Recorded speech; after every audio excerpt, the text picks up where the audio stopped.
साथियों, जैसा कि 4 और 5 अगस्त को जंतर मंतर पर हम सब ने आंदोलन किया था और बड़ी संख्या में EPS 95 के पेंशनर भाग लिए थे। अब उस पर अब तक नई अपडेट क्या है, हम उसी पे बात कर रहे हैं। पेंशनरों ने तो अपनी ताकत दिखा दिया है, सरकार को ये बता दिया है। अब सरकार क्या करती है, अब तक क्या हुआ, उस पर हम विस्तार से वर्णन कर रहे हैं, इसलिए वीडियो को लास्ट तक बने रहिए और देखिए। करीब करीब 100 सांसदों ने हमारे मांग के समर्थन संसद सदस्य भवन में किया है और कम से कम तो 25-26 सांसद तो जंतर मंतर पर आए थे। और वो सांसद ये नहीं कि किसी एक खास पार्टी के थे, सत्तारूढ़ दल के भी थे और विपक्षी दल के भी थे, और सबने एक मत से हमारे मांग का समर्थन किया।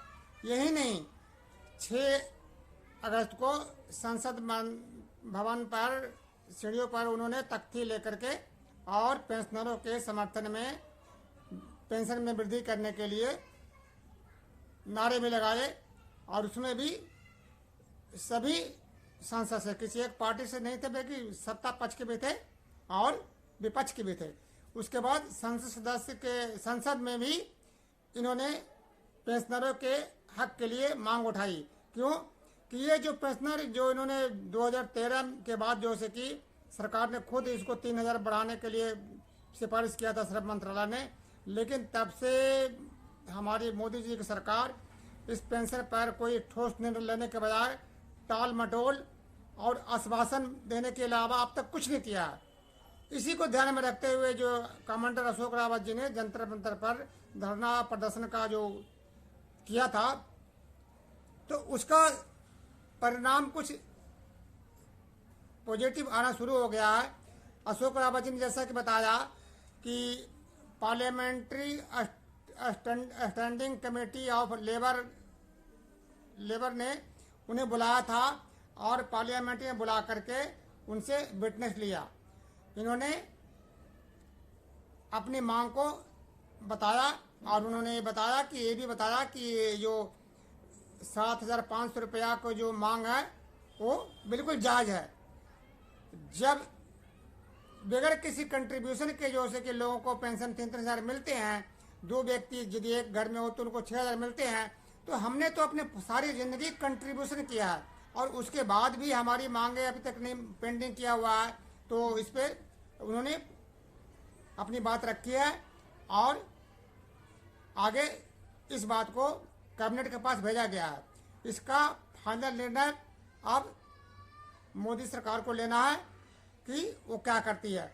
संसद सदस्य ने भी इन्होंने ये कहा है कि सरकार जो EPF में जो स्नान करती है, जैसे कि सरकारी कंपनियों, सरकारी जो क्षेत्र के जो हैं उनके लिए 18.5% योगदान करती है, तब जाके उनको आधा पेंशन मिलता है तनख्वाह के।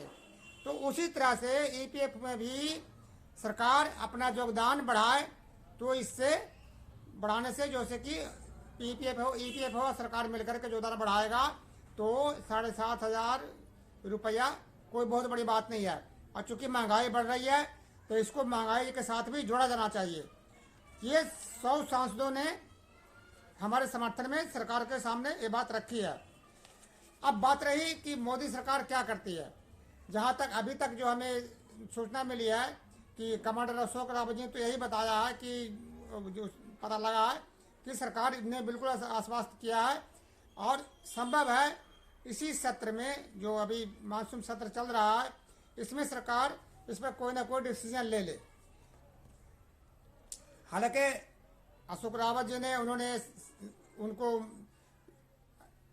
पेंशनरों की तरफ से उन्होंने यहाँ तक कहा कि जो ये बुजुर्ग पेंशनरों को यदि ये इस तरह से परेशान करते हैं, यदि इनकी बात नहीं मानती है तो इनकी श्राप लगेगा, इनकी हाय लगेगा। ये तो बातें बिल्कुल कतई ठीक नहीं है। इन पूंजीपतियों के समर्थन करने वाले लोगों को कभी कोई हाय नहीं लगता।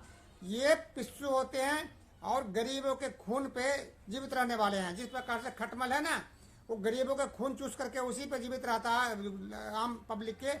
उसी तरह से ये जो सरकार, जो पूंजीवादी व्यवस्था में जो सरकार होती है, वो गरीबों को खून चूस करके और अपने पूंजीपति मित्रों को भला करती है।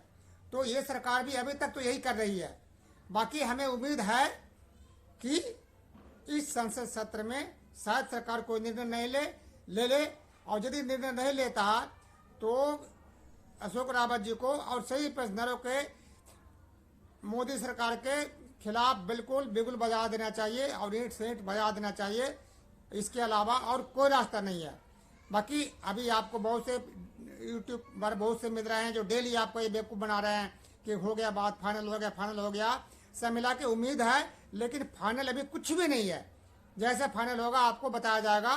फाइनल तो यही है कि पार्लियामेंट्री कमेटी ने आगे बोला है कि हम सरकार के समाज प्रस्ताव रखते हैं, उस पर विचार होगा।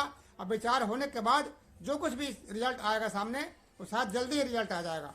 उसके बाद जो भी नई अपडेट आएगा आपको हम बताएंगे। दोस्तों अभी तक तो अपडेट यही है। और आप लोग सोशल मीडिया पर आप लोग सक्रिय रहें और अपनी बातों को अधिक से अधिक लोगों तक पहुंचाते रहें। और वीडियो को यदि पहली बार देख रहे हैं तो लाइक भी करें और सब्सक्राइब करें और आगे बढ़ाएं, क्योंकि सोशल मीडिया पर सक्रिय रहने से ही आप लोग की मांग आगे तक जाएगी। जय हिंद।